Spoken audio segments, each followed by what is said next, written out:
guys, Kansas 97 Stowe 171, back for another trucking video. Just gonna go on duty here. I don't know if I'm on duty to driving. I'm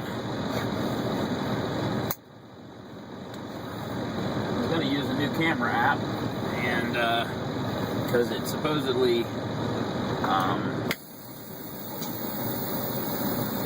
locks the focus, which would have been very handy on that last video that I did where the rain was messing up the focus. So I'm here at Rochester, heading out. I'm actually going to go to Defiance. Not Defiance, sorry. I'm going to head over to Fort Wayne. And I need to drop off. This trailer has a slightly damaged landing gear, although not enough that it really needs to be repaired, but anyway, that's what they want me to do, so that's what I'm doing.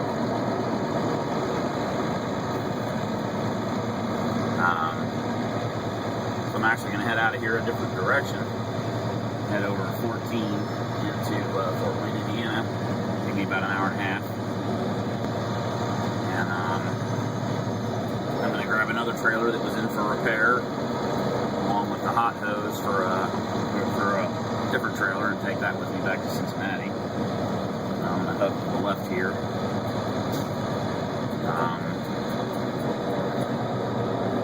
I need to go right. I normally turn left out of here.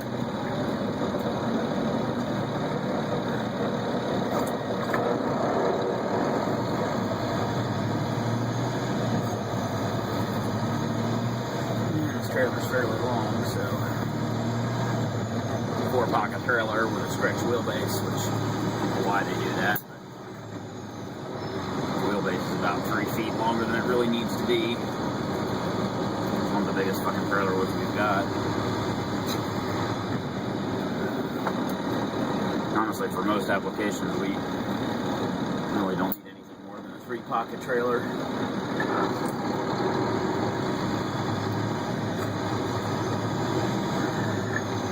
Carbon and concrete are all heavy enough that 3 pockets is about as much, you know, you can put enough in 3 pockets to be at pretty much maximum gross weight.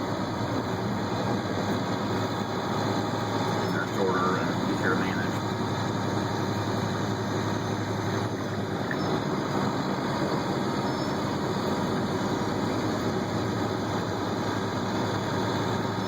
Beautiful day today, a little cold. Not too bad though. Blue skies, couple clouds. Ooh, that was a cool looking RX-7 right there. There's a first gen RX-7 there on the left, red. I don't know if the camera caught it or not. Still have not found my GoPro. Not that I used it, I've been using it much anyway because the video quality is kind of subpar from what I like to produce. I picked just the wrong angle here. Give me a second, guys.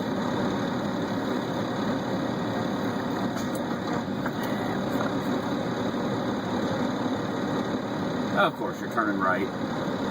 No, you're not. The guy right here in this Buick is just right there. He was heading off to the right of the lane, thinking he was going to turn, and he didn't. This is kind of a bitch place to turn out of. I'm at a bad angle.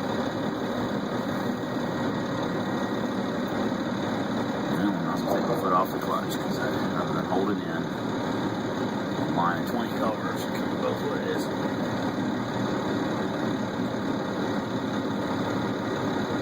Well, it is 6. It's rush hour. Oh, come on, people. I really wish people would learn how to pack up to the cars in front of them. He's waving at me.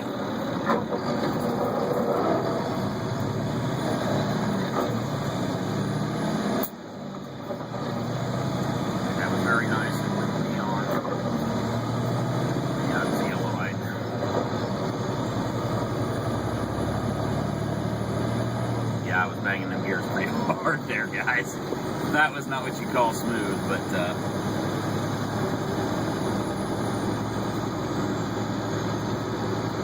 guy was very nice to let me out there. Would have been better to flash his lights because he was just slowing down, and the couldn't tell what the hell he was doing until he got close enough that I was a little nervous about pulling out on him, but he should have flashed his lights at me to let me know what the hell was going on. But when he got close enough for me to see him, his face, I saw him waving, and then I had to very quickly look to the right to make sure that way was clear, and then I had to get it in gear. Because it looked like a whole stream of cars.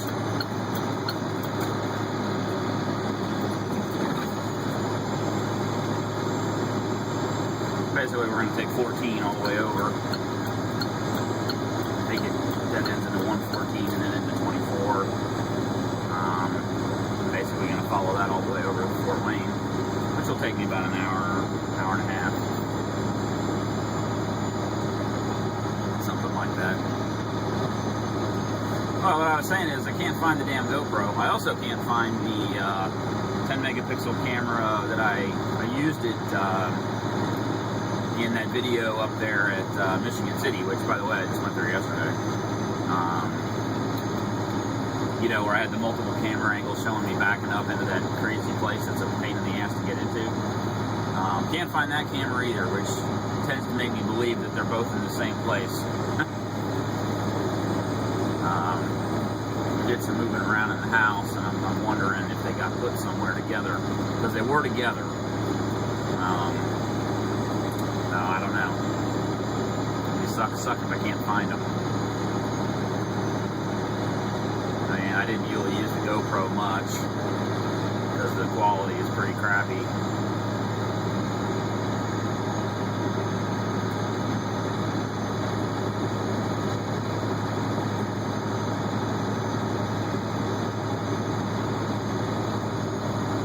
And the audio.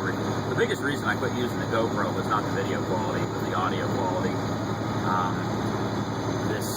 My cell phone, which I'm using right now, does a much better job with the audio. Although you guys have told me, and I've discovered that the audio cuts off sometimes for some reasons.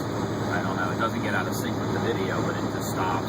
I don't know why it does that, but regardless, when it works, it records much better audio than the GoPro does.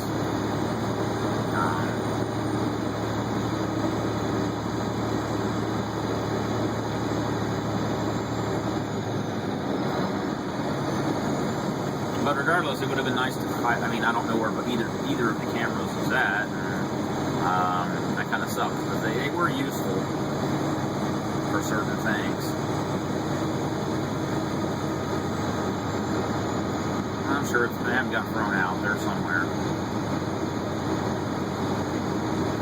I'm wondering if my wife might have grabbed the camera bag and stowed it someplace.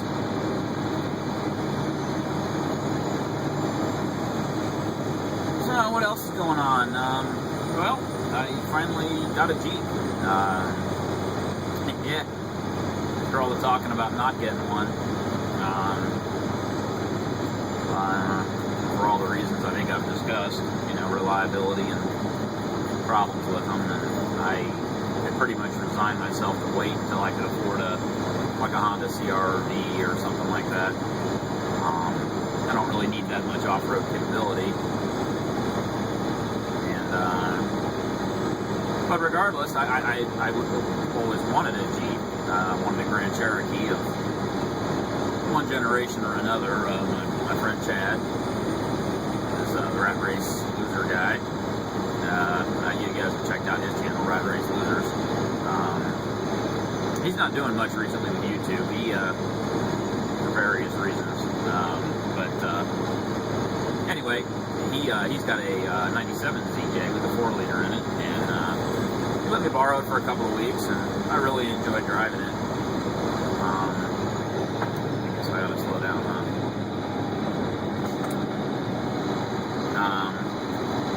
So I've been looking for one, but I really wanted a WJ, which is a 99 to 04 models, but hadn't found one at a reasonable price. And you know, you look around in the forums, and it seems like one disaster after another for a lot of people that own them. And I'm sure some of them are really reliable, and as usual with forums, you know, people are on there because they need help with something. It's not, you know, people don't get on a forum and say, my Jeep's been fantastic, I've never had any trouble with it ever. They're getting on there and talking on the forum with other people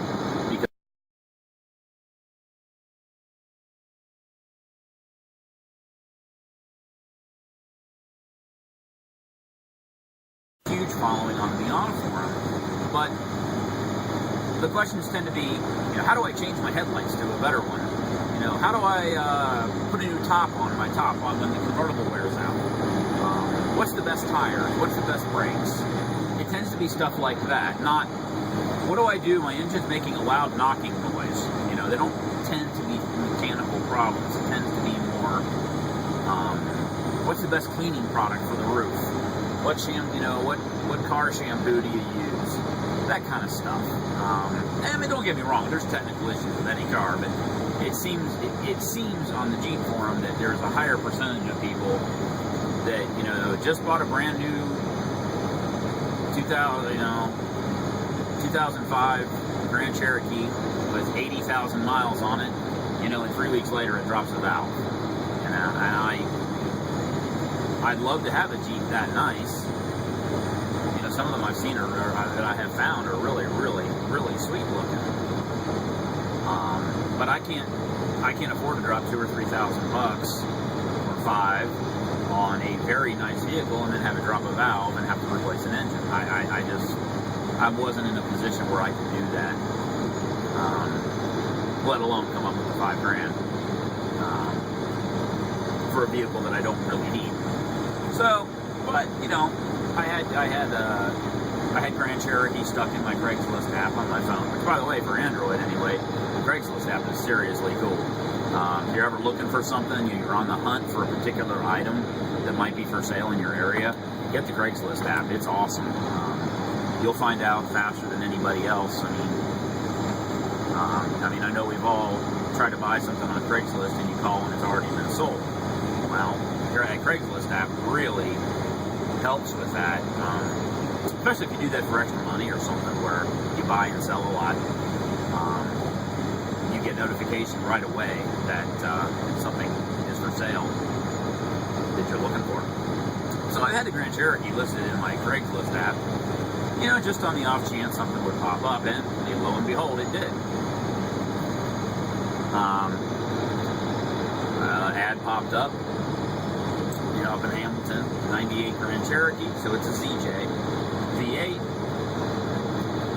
leather cruise control, power seats, power windows, power locks, but reverse is going out. And I was like, well, okay, but they had it listed for $500, and I thought,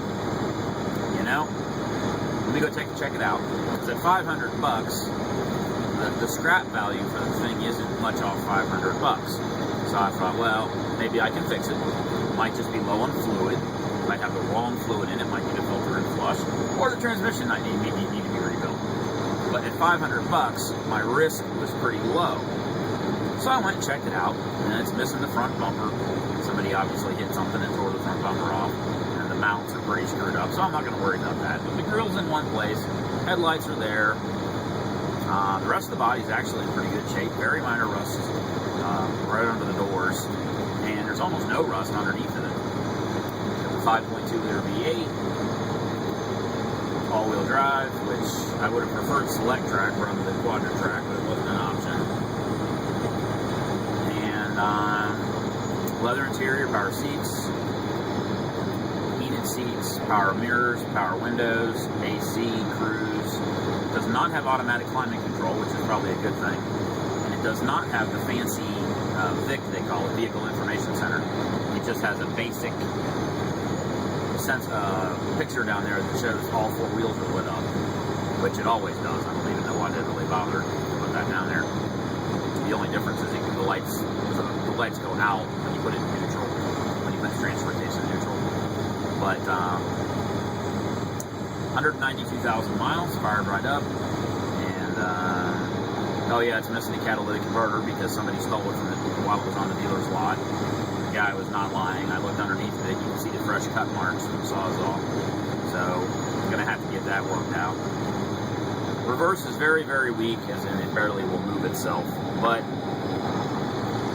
other than that, it runs pretty good. Tires are kind of bald. That's okay. I can put the tires on it that I want on it, rather than whatever tire some dealer chose. So I'll put some pictures up at the end of the video show you what the thing looks like. I haven't done a video of it driving. It's very loud. Very loud, because it's basically coming out of the engine and it's cut, you know, right underneath the driver's seats, basically.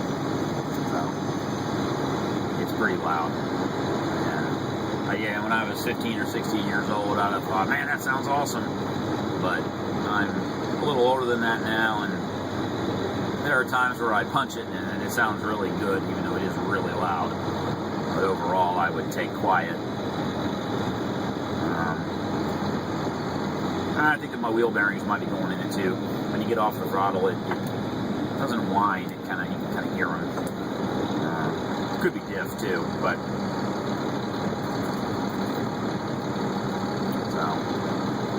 you know, for $500, what I'm going to do is probably fix the exhaust. I'm not going to worry about the catalytic converter. We don't have emissions test, or we don't have any kind of vehicle exam in Kentucky or Ohio, so not worried about that. I will fix it correctly eventually, but what I want to do is drive it for a little bit and make sure nothing else catastrophic happens before I drop some money in a transmission for it. That's the first thing I want to fix.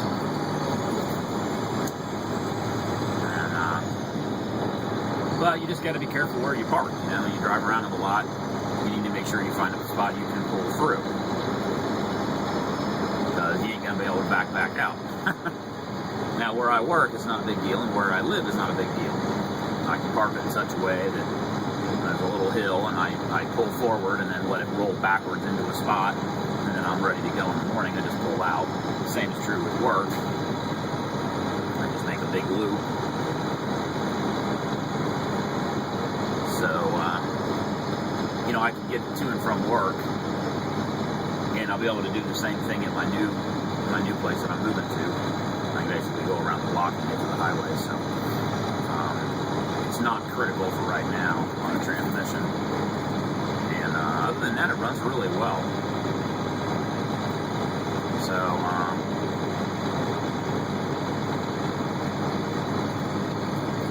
I got a Jeep. Yay! White. It's kind of a rare color. Oh yeah, I forgot one other thing. On the driver's side door, there's 3 bolts that are like an Allen bolt that holds the door latch and lock mechanism into the door. And I don't know whether it came unadjusted or the door is sagging a little bit or what, but probably from slamming the door over and over again, it actually broke those out of the metal, fractured the metal, and it came loose. So it shuts and it does latch. You just got to adjust it a little bit and then shut the door, and it's okay. It doesn't really even make that much wind noise. But what I'll need to do is clean up the metal, and then my friend Chad, who's a much better welder than I am, will just we'll weld some plate in there and fix it up, and it'll be fine. Worst case is get another door, but I don't really want to do that because I think white was a fairly unusual color, and I don't really want to have a different colored door. The Jeep's nice enough looking to not be driving around with the wrong color door. So I think it'd be a lot easier to just fix the latch. Again, it's not that important. You know, you just got to stick your finger in the latch and make sure that it's in the right position. You slam the door. Well, you don't slam it, you shut the door, and it latches okay. So I'm not that worried about it. But, you know, again, $500, running vehicle, and yeah, 15 miles per gallon sucks. But, you know, as you know, guys know my Miata's been running pretty badly recently. It's only running on 3 cylinders, and it's been burning a lot of oil, more so recently. And I'm only averaging about 22 miles per gallon in a Miata, 24 at the best. Probably closer to 20 to 22 usually. When you factor in the cost of a quart of oil every 150 miles, I'm not so sure that the cost of driving it isn't about the same as a Jeep anyway. So, and Jeep's going to be handy while I'm moving. I'm going to take the small stuff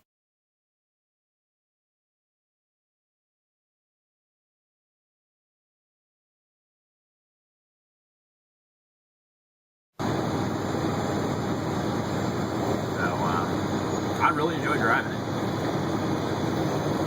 It's, couldn't believe everything worked in it too. I mean, the power windows, locks, the mirrors, the power seats on both the driver and passenger side. Even the heated seats work on both sides. The radio works, but the main speakers don't come on, so either the amps got a problem or the speakers are blown or something, but that's not a big deal.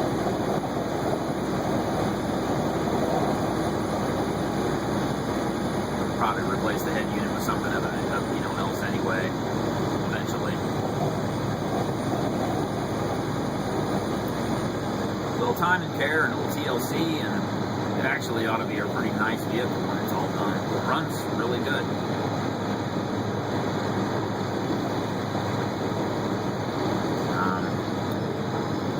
Oh yeah, the viscous coupling. I think I mentioned that. The viscous coupling is going out in it, which is almost every quadra-track transfer case.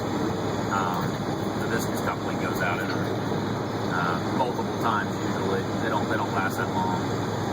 So when I get the transmission work done, I'll pull the transfer case has to come off anyway. So that's something I can do myself. Just get the part and put it in there. About $300 bucks.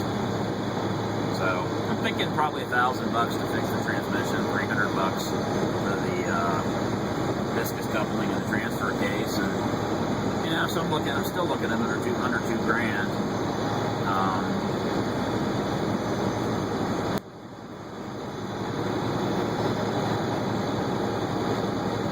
By the time I'm done.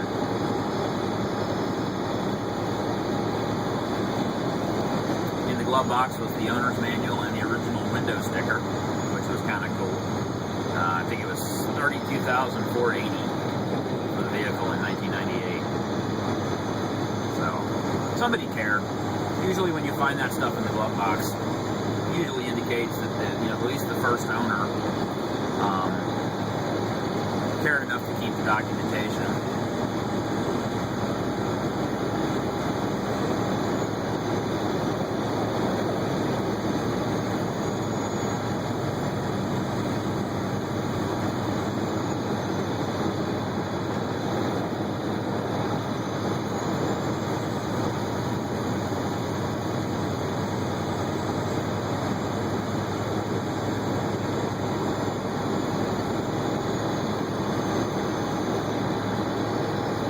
Know what else is going on.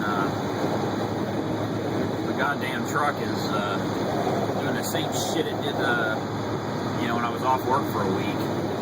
It's doing the same thing with the air pressure. The last couple of days anyway. It's fire the truck up, it'll be sitting at like 70 or 80 pounds, wherever it happens to be at. It'll pump all the way up right up to 120, 125, whatever. It'll blow off the pressure valve, and that's fine. But as soon as you do your brake check and your pre-trip inspection, you start kicking the brakes down and bleed all that pressure back off, and then it sits there and it takes 10 minutes for it to decide to work. And then all of a sudden it'll start working and the pressure comes back up. Blows off blow off goes again, kick it down, same thing. After it does it 2 or 3 times, it seems like it does it much better, and then it's fine the rest of the day. They just had the whole dryer assembly has been replaced already, and it's doing exactly the same damn thing again.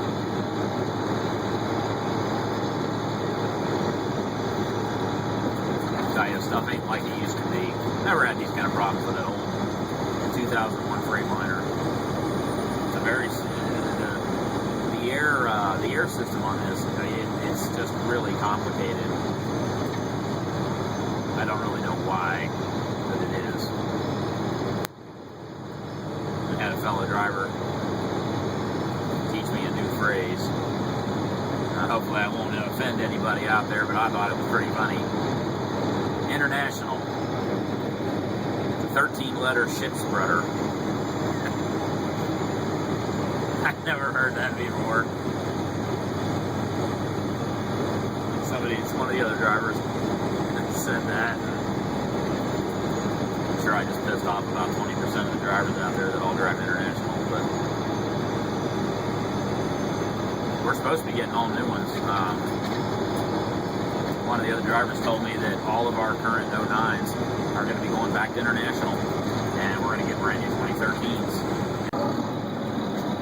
So we're going to get all new 2013s, which kind of sucks, because this one has the, you got to have low, you know, ultra low sulfur diesel.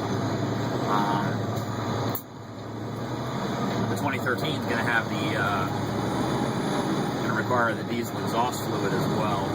One more damn thing for us to worry about.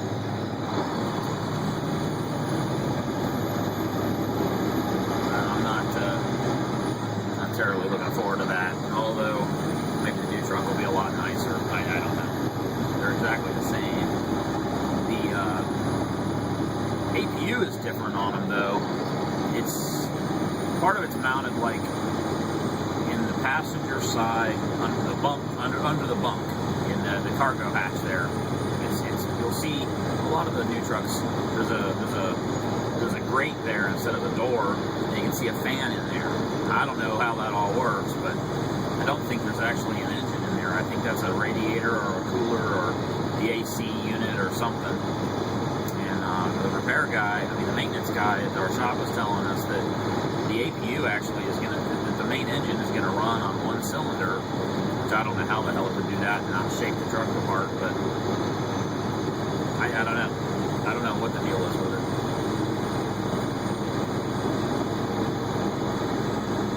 I know some of the Cummins engines ran on 3 cylinders when they were at idle, but I don't know how you would smoothly run a big engine on 1 cylinder like that.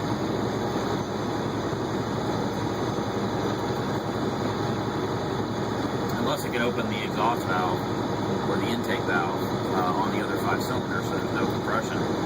That might work. I don't know. No idea how it works. But it's like anything, you know, all my shit's in the truck. You know, anytime you get something new, there's going to be some unforeseen problems that nobody knew about. Now, it's just about the time you get comfortable in the truck and you get it about right, and then you get a new truck and then it starts all over again. At least that's been my experience.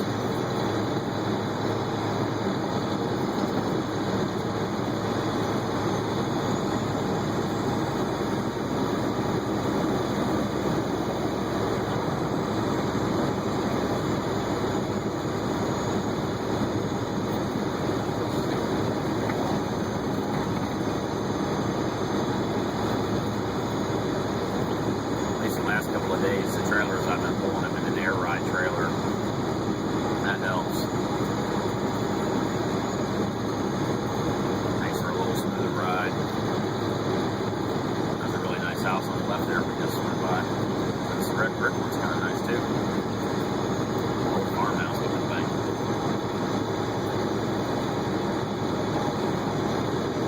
There's a cow wandering around out in the cornfield over there. I don't see any other cows. Cow might be lost. I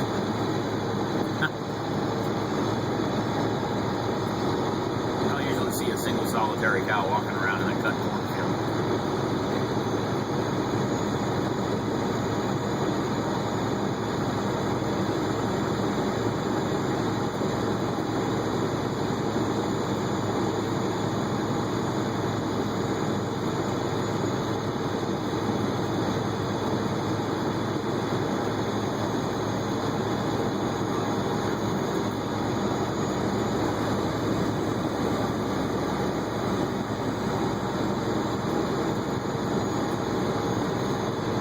Listening to a book series.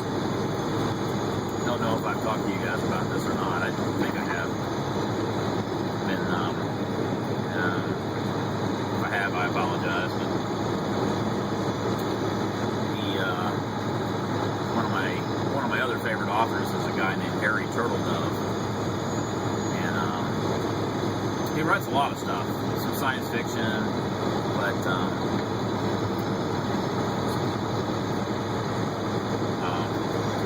that I've listened to before. I have them in unabridged audiobooks because you can't really read a book while you're driving a truck. He does alternate history, and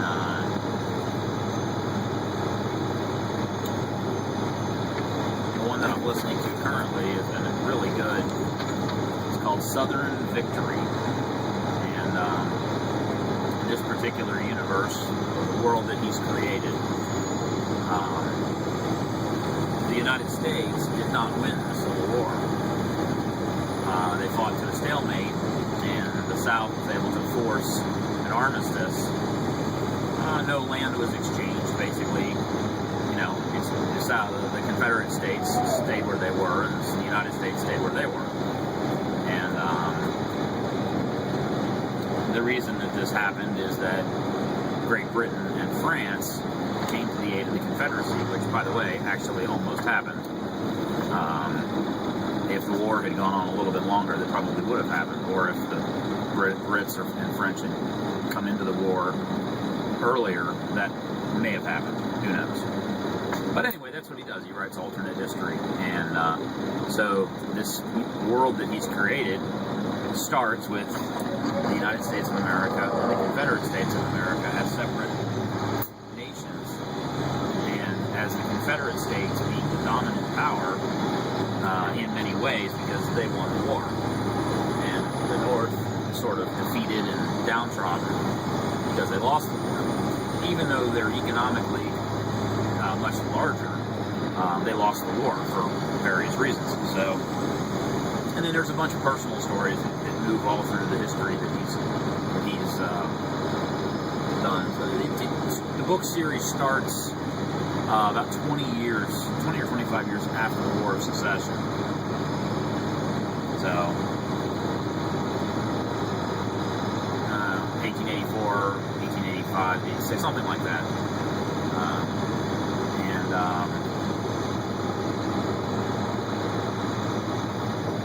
There's another war between the U.S. and the Confederate States, a fairly minor one. The South tries to acquire some additional territory by purchasing it. The North is not happy about that and decides to go to war over it. The North gets their ass kicked again. And then that's the general gist of it, you know. And so that the first book's a little slow because not a whole lot going on, but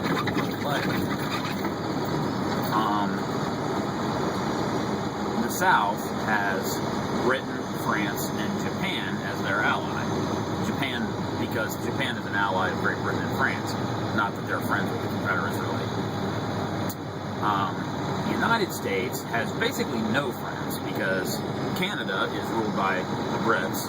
So the United States is surrounded by the Confederacy to the south, Canada to the north, and really doesn't have any international friends at all. And that's what really the first book is about. It's about setting up what's going to happen. And the general gist, I'm not going to, if you guys want to listen to the story, I'm not going to ruin it for you, but the United States of America eventually ends up with the German Empire and the Ottoman Empire as their ally. And the Confederate States ends up with Britain and France and Japan as their ally. Now think about what's going to happen when the First World War breaks out. Yeah. And the world goes on from there. It's fascinating. He's very detailed in his history. You know, and it's not just bullshit stuff. I mean,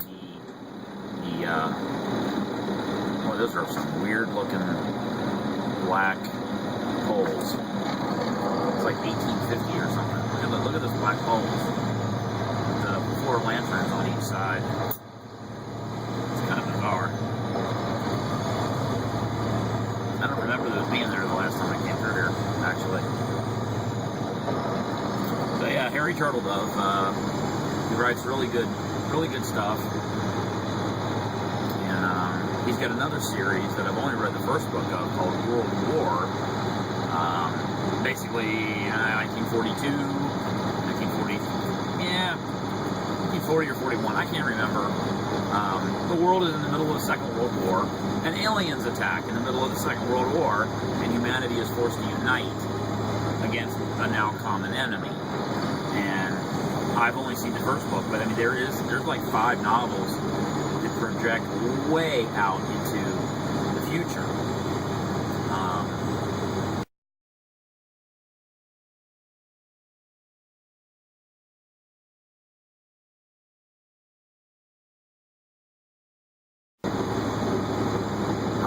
One other book that I've read, and it is not part of the Southern Victory story at all. I thought it was, but it's not.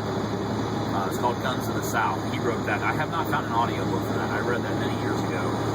And that's another one where the Confederacy wins the Civil War. And I mean wins the Civil War. Like the Army of Virginia ends up at the steps of the White House, kind of thing. And the North surrenders. And there's some science fiction mixed in with that one. But it's completely unrelated to Southern Victory, so you don't have to read that first. Just read Southern Victory. Great series. If you're into the Civil War at all, you'll enjoy Southern Victory. Or if you're into American history, even, you'll really enjoy Southern Victory. And I'm very much looking forward to reading some of his other stuff, because he's a great writer. He's got a ton of books. A lot of books. They're not all alternate history either, so pretty cool stuff.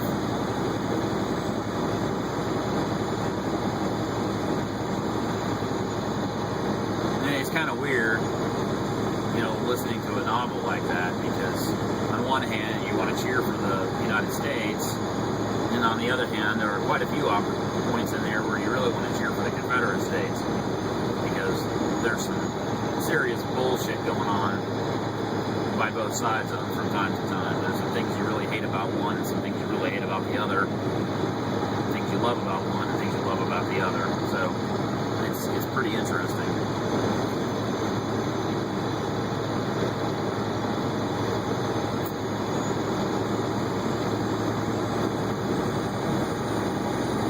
So I've been listening to that. I'm just about finished with book 4, I think.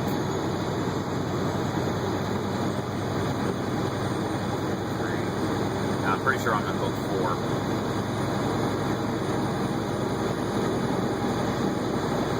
He goes into a lot of detail. You know, there's a lot of fighting, a lot of warfare, and he doesn't really pull a lot of punches. I mean, you're going to have descriptions of things you really don't want to think about. And it really, I really never knew much about the First World War. I'm more of a Second World War history guy. That's more what I'm interested in. But let me tell you what, he brings the First World War to life. And I can't think of a more terrifying, brutal, and just useless way to fight. You know, just thousands of people being killed in every battle for 20 yards. You know, and it's unbelievable that people actually fought that way.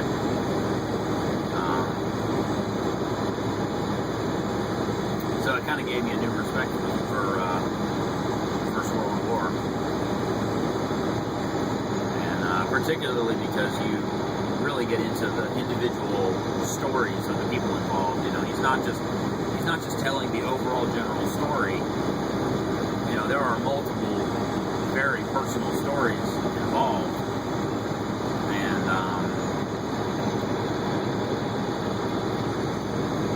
you know, characters that you think are important in the story, and you know, suddenly they're, you know, they stop a bullet, and then they're gone, and you're like, what the hell just happened? You know, there are a lot of individual stories mixed in with it. So if you're a history buff at all, you'll enjoy it. But the personal and interpersonal drama is really good too. If any of you truck drivers out there that are interested in a long story that'll last you a long time to listen to, because it is unabridged, you can look for it. You can buy it. I don't know who sells it, but you can look for it to purchase. You can get it on the torrent sites as well, Pirate Bay or whatever. Just put in put in Harry Turtledove's name, you'll find it. But it's well worth the listen, and it'll take you many, many hours to get through it, which is good.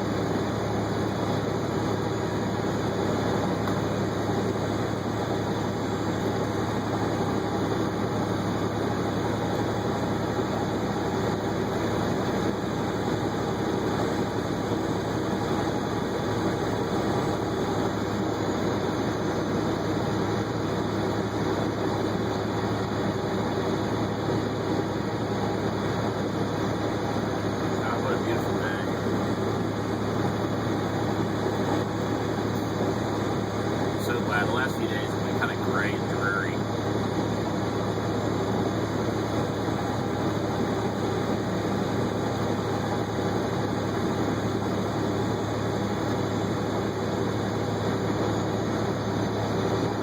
So what do you guys think about the whole thing with North Korea? And really haven't been listening to the news that much. Just catching little pieces of it here, pieces of it there. What's going to come of that.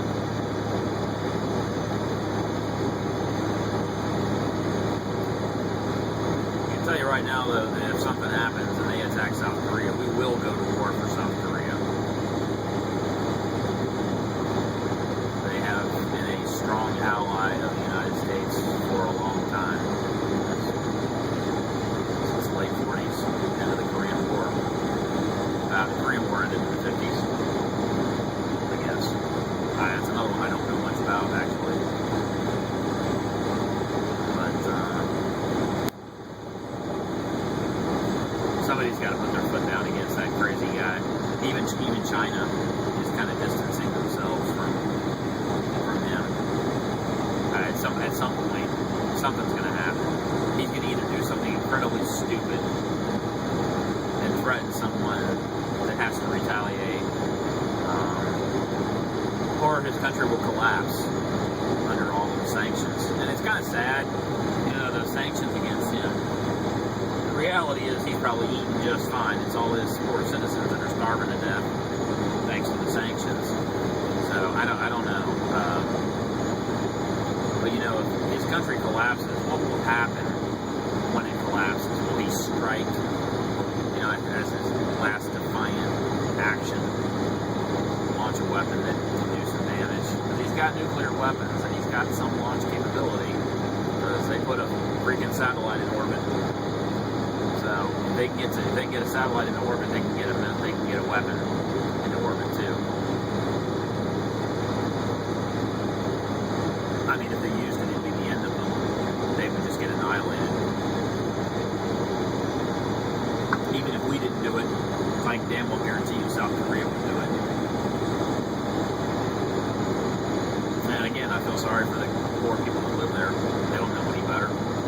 They just got to do what they're told or they get killed. Not their fault. I don't know, maybe it is. I mean, at some point in the past, someone was fighting with him to maintain separation from the capitalist U.S. side during the war. And they ended up having to live where they were. So I don't know. But it's not like the people that live there right now have a choice. They certainly don't. They do what the guy says and they kill you. Or worse.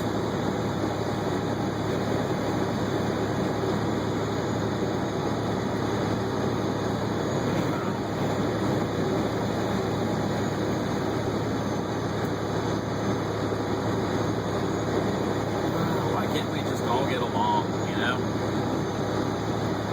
So much hate in the world. And a lot of it's over just the unbelievably stupidest thing. Somebody believes something slightly different than you, so you want to kill them. That kind of mentality I just do not understand at all. Never will, never have.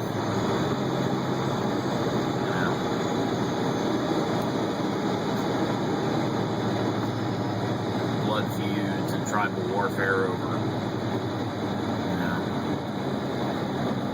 somebody killed your great-great-great-grandpa, so you got to kill them, and it just goes on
is just live and let live, you know. You want to believe something, that's fine. You can believe whatever the hell you want to believe, as long as you don't try to force it down my throat, and I'll do the same. You know, just shut the hell up and live your life. They're the busybodies of the world, you know.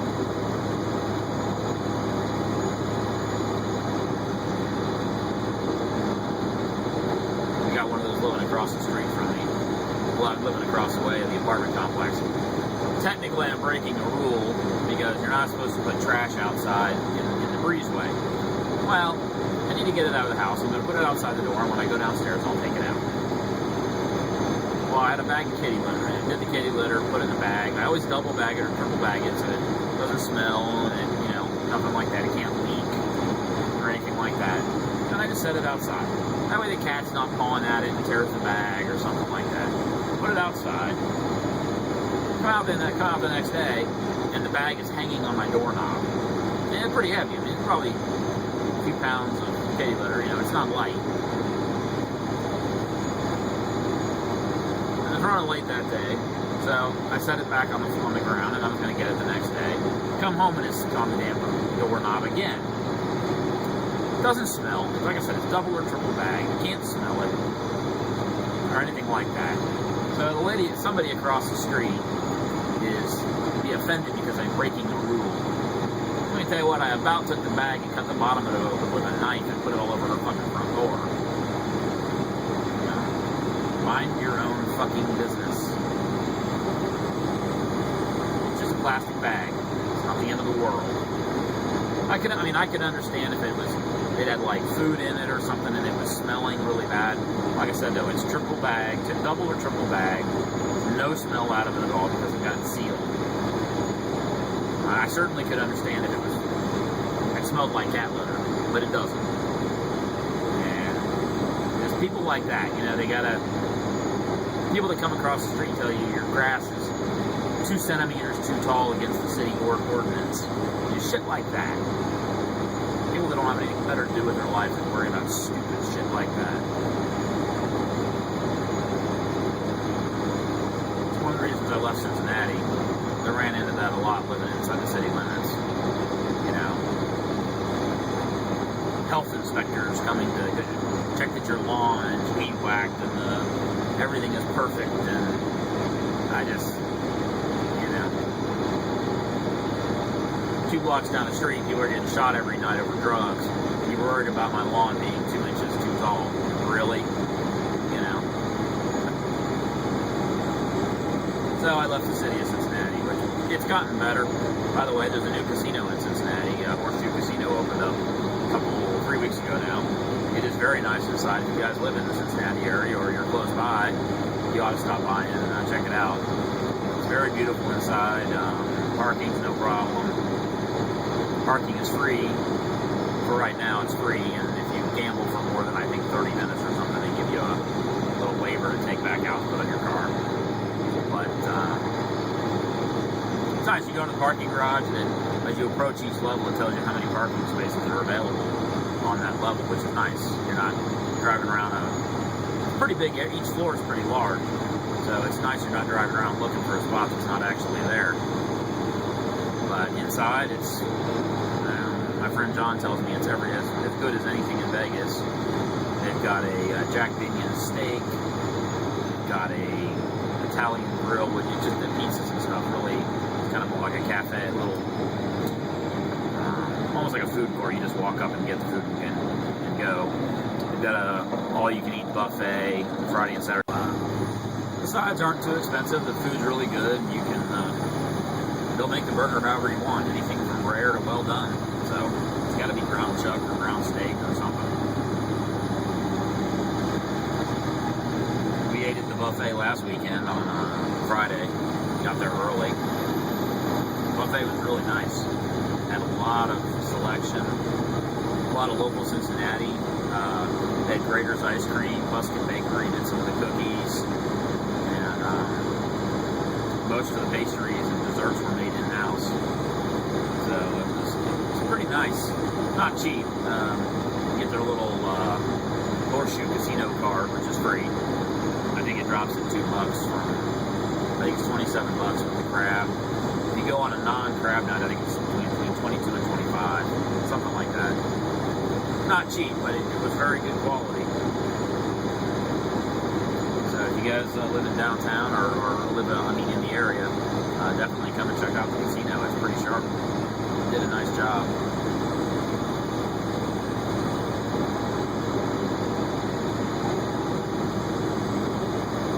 People that run Cincinnati are still a bunch of morons, though. The city has done well and succeeded in spite of their actions rather than because of it.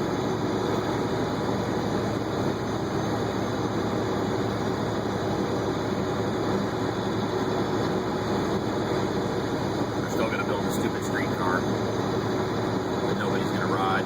They spent like $200 million to put in a streetcar trolley thing. It's going to go like 5 blocks. From Finley Market up to Clifton somewhere, or not up to Clifton, Finley Market to Fountain Square to Finley Market, or I don't know. It's just a few blocks. It's unbelievably stupid. By the time they're done, it's going to probably be way over $200 million bucks. What we really need to do is, if they wanted to do a trolley, they ought to do a trolley bus. Try that first. Get those little short trolley buses that look like a trolley. Start with those, buy a couple of those, run them and see if anybody rides the damn thing. If they do, then maybe you start laying track, but no, they're going to spend $200 million when they think somebody's going to ride it. Nobody's going to ride the damn thing. You can walk the route at 2 minutes faster than the trolley will take. It's the dumbest thing I've ever heard in my life.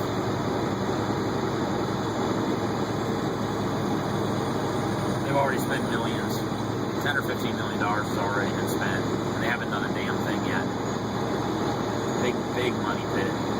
And once they build it, they're going to be obligated to operate it for 30 years, regardless of whether it makes any money.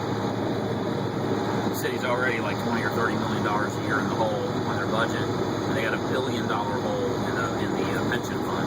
But they're going to build a $200 million streetcar. Incredibly stupid.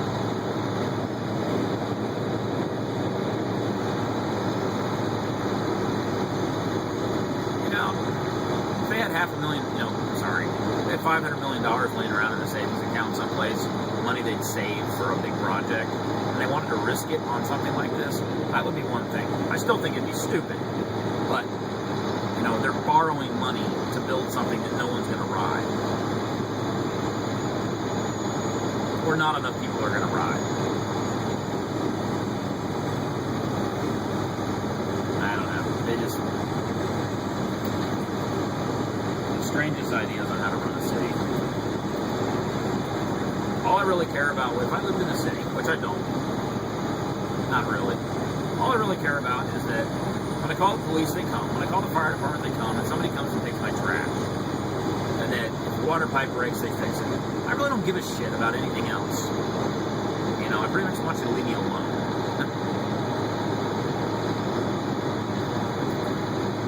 I am moving more to an urban environment too, my new place. Gonna have a beautiful view of the city, which is kind of nice. The biggest reason I moved there was the rent's cheaper. But it's gonna be nice on evening and fireworks night because I'll be able to see the fireworks over the city. And puts me about 8 or less than 10 minutes from work. And it's all back city streets, so I'm gonna ride the scooter probably to work and back. That'll save me a ton of money, and it won't cost me any time. Right now, I can ride the scooter to work now, but it adds about 30 minutes on my commute every day. I don't really want to waste the time.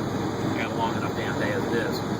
But from where I live to where I work currently, the route would be the same in the car and would be the same speed in the car. So I'll take the scoot. Even if it rains on me, it's not a very far drive.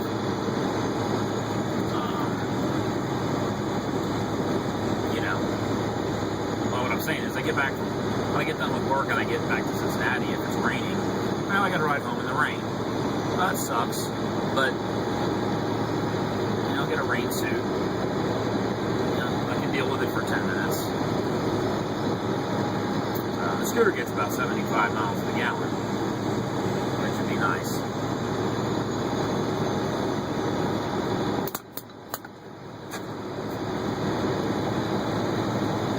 That was like the E8 can.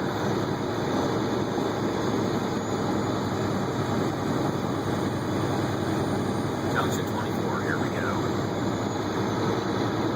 Yeah, pretty close to Fort Wayne. That's a city that needs their loop refixed. Let me tell you what.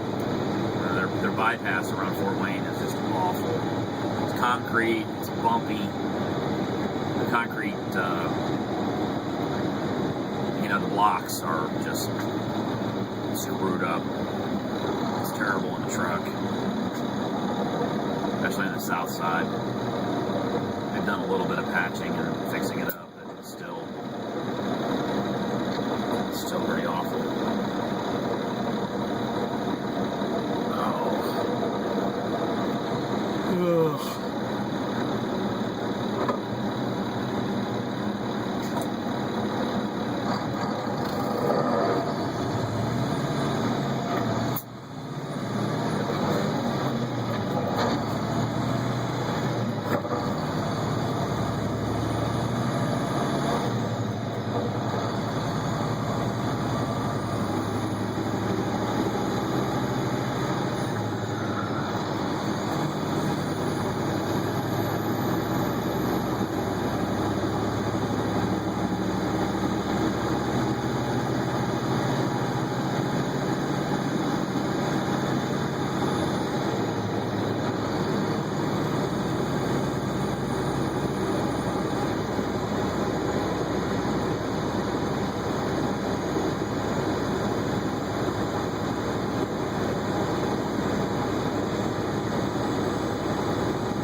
Rest of the trip's gonna be pretty much all interstate.